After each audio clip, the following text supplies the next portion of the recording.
Government art and craft college কলকাতাতে হয়ে গেল তাদের বার্ষিক এক্সিবিশন পরম্পরা। এবারে এই এক্সিবিশন পা রাখলো তাদের ১৬০তম বর্ষে।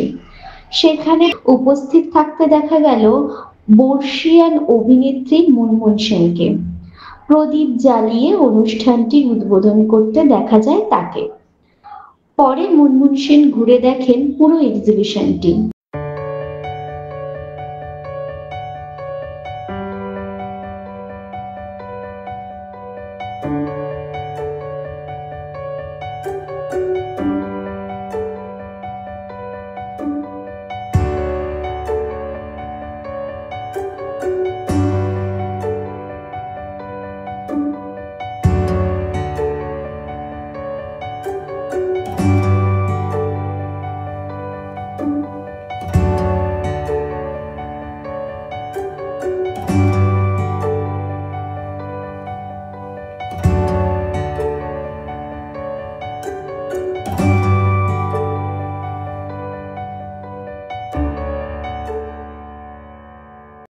said, no, তুমি বাড়িতে বসবে, not as a housewife, but কিছুক্ষণ কাজ করবে, কিছু বাচ্চাদের দেখবে, আমার দেখবে, we'll be together, we'll have a marriage. I did.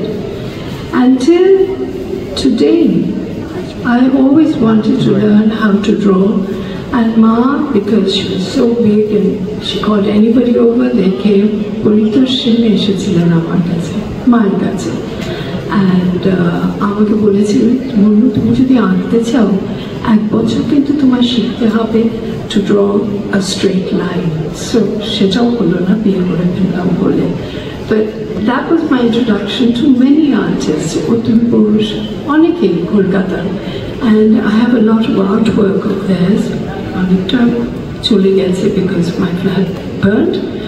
But I hope to see this evening as I walked in, সুন্দর pottery দেখলাম কয়েকটা. So I was wanting to go there instead of coming here. But I hope to see a lot of your work and appreciate it. And শুধু NIT, Maharashtra, Hyderabad, Kano. Art, I feel, started here. I'm married. আমার শ্বশুরবাড়ি Tripura. Everyone there is a very famous, very good artist. So let Bengal carry on the legacy of art for India. All of you have a responsibility.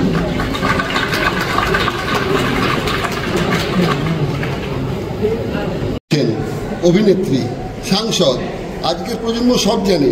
আমার মনে হয় যাত্রা এবং অভিনেত্রী বলেছি আমি।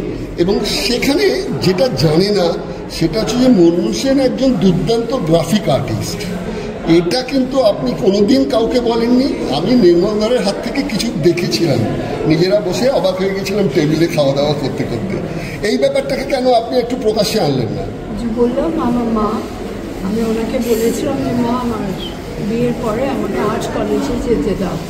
উনি বললেন না, আমার খুব শখ, আমার ইচ্ছে আমার মেয়ে এমএ পড়ে। এমএ পড়ে কিছু হলো না, বিয়ে করলাম, 2টো বাচ্চা হলো। আমার স্বামীকে বললাম যে বাড়িতে বসে থাকবো, একটুখানি হেঁটে গেলে হ্যামিল্টন স্টপ কলকাতা, আমি বললাম আর্ট কলেজে ভর্তি হই, তুমি অফিস থেকে ফেরার আগে আমি আসবো। সো ফিল্মস, বাট ফিল্মের মধ্যে আমাদের আর্ট ব্যাপারটা আছে। একটা জিনিস আজকে আমার মনে হলো, আমি যখন ট্রাভেল করি age N artist, film star, আমাদের শোতে যাই, এমনি ছুটিতে যাই, আমি এক্সিবিশন করতে যাই, যখন হংকং বা সিঙ্গাপুর ওইসব জায়গায় যাই, দেশে এক্সিবিশন দেখতে যাই, মনে হয় যে না আমি আঁকবো না, পিছিয়ে আসি। কাজ খুব সুন্দর, ভেরি মডার্ন। আমাদের কাজটা আজকে যেরকম এক্সিবিশন দেখছি, শিলনোড়া দিয়ে একটা আর্ট পিস করেছে, একটা বৌদি উল্টো হয়ে দাঁড়িয়ে আছে। আমাদের আর্টিস্টরা কিছু নয়, ওরাও ট্রেডিশনটা রেখে মডার্ন সুন্দর একটা জিনিস। আমি আশা করি যে দেখাতে চাই, ভর্তি হয়ে যায়, গ্রাম থেকে আসে দেখতে পাচ্ছি। একটা ঘর যদি আমাদের নিশ্চয়ই দেবে, পার্মানেন্ট করতে পারে আর্টিফ্যাক্টসগুলো, সেটাও আমাদের দেশে অনেক কিছু শিখতে পারে। তারপরে যখন ছিলাম গাছের রুটসগুলো নিয়ে বানিয়েছিল চুল্লা হয়েছে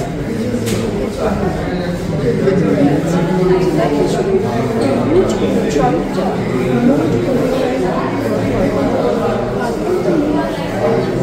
দেখাতে ওদের কাজ।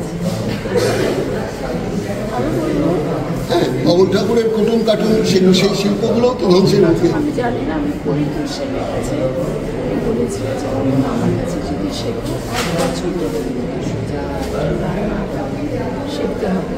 সেটা হয়নি, তো বন্ধুত্ব থেকে গেছি, চিনতাম অনেক আর্টিস্টকে চিনতাম যারা বাড়িতে ডাক্তার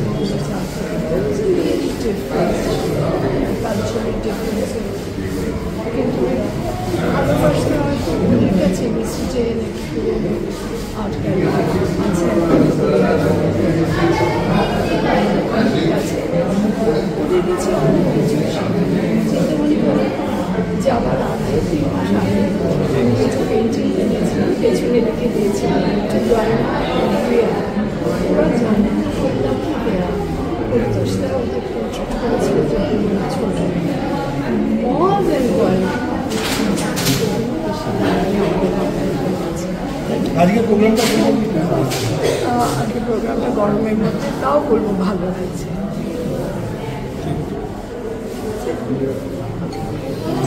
না, তবে আপনার ওই কাজ যে আজকে সরকারি চালু কারুকলা মহাবিদ্যালয়ের 160তম বর্ষপূর্তিতে পরম্পরা ছাত্র প্রদর্শনী আজকে উদ্বোধন হচ্ছে। আজকে দীর্ঘদিন পা হেঁটে এই কলেজ স্থাপিত হওয়ার 160 বছর পরে আজকে আমরা আবার করে ছাত্র প্রদর্শনী করতে পারছি। এই দীর্ঘ চলার পথ দিয়ে অনেক কিছু কিছু মধ্যে দিয়ে এই অসাধারণ ইনস্টিটিউশন বহু আর্টিস্ট করেছে, যারা দেশে বিদেশে বহু জায়গায় খ্যাতনামা হয়েছে। এতগুলো বিষয় একসাথে কোনো আর্ট কলেজে এখন ভারতবর্ষে কোনো ইনস্টিটিউশন নেই, এখানে এতগুলো বিষয় একসাথে পড়ানো হয়। সেই রকম একটি মহাবিদ্যালয়ে আমরা আজকে দাঁড়িয়ে তার 160তম বর্ষকে উদযাপন করছি। আমি প্রত্যেক কলকাতাবাসী ও ভারতবাসীকে এই অনুষ্ঠানে আহ্বান জানাচ্ছি, আপনারা আসুন, ছাত্রছাত্রীদের কাজ দেখুন, তাদের উৎসাহ দিন এবং এই অনুষ্ঠানকে সাফল্যমণ্ডিত করুন। স্যার 5 বছর আগের থেকে 5 বছর পরে, মানে আপনি 2025 2020 যদি ধরে নেওয়া হয়, সেই সময় থেকে এখন কি কম্পিটিশন এই ফিল্ডের ক্ষেত্রে বেশি দেখুন, কম্পিটিশন একটা এমন বিষয় যেটা সময়ের সঙ্গে পরিবর্তিত হয় এবং সময় যেভাবে চলে, কম্পিটিশন আমাদের যেরকম জনসংখ্যা বাড়ছে, যেরকম পরিস্থিতির উন্নতি হচ্ছে, অবক্ষয় হচ্ছে, সেরকম কম্পিটিশনও সেইভাবেই ত্বরান্বিত হচ্ছে। সুতরাং এটা একটা এমনই একটা কালের ক্রম যেটাকে আমরা কোনোভাবে হয়তো মাপতেও পারি না এবং সেটাকে রোখারও কোনো অবস্থা নেই আমাদের। বিশেষ করে আজকে এই ইন্টারন্যাশনালিজমের যুগে, যেখানে মাল্টিন্যাশনাল সারা পৃথিবী চালায়, সেখানে এই কম্পিটিশনকে আমরা রুখতে পারবো না। কিন্তু এটা আমাদের ইনস্টিটিউশনের দিক থেকে আমরা সবসময় চেষ্টা করি যে কম্পিটিশন নয়, it is about quality. We want to excel in quality and not be competitive.